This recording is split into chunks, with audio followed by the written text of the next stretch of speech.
এবং আমরা বিভ্রান্ত আলোচনাকারীদের সঙ্গে বিভ্রান্তি আলোচনায় নিমগ্ন থাকিতাম। 1 নম্বর হলো আমরা নামাজ পড়িতাম না।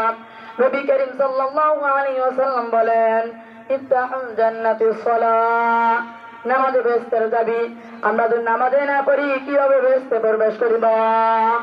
আল্লাহ তাআলা আমাদের পাঁচ ওয়াক্ত নামাজ পড়ার তৌফিক দান করুন। সকলে বলে আমিন। ওয়ালাম নাকুনু তু'ইমুল মিসকিন, আমরা মিসকিনদের খাবার খাওয়াই না, আমরা অভাবগ্রস্তকে জাকাত দান করি না। ওয়া কুন্না নাখুযু মা'আল খায়িদিন, বিভ্রান্ত আলোচনাকারীদের সঙ্গে বিভ্রান্তি আলোচনা নিমগ্ন থাকি। হযরত ইব্রাহিম আলাইহিস সালাম নামে একজন নবী ছিলেন। তিনি খুবই অতিথিপরায়ণ ছিলেন। প্রত্যেক দিন কোনো না কোনো মেহমান নিয়ে তিনি খাবার খেতেন। যদি কোনোদিন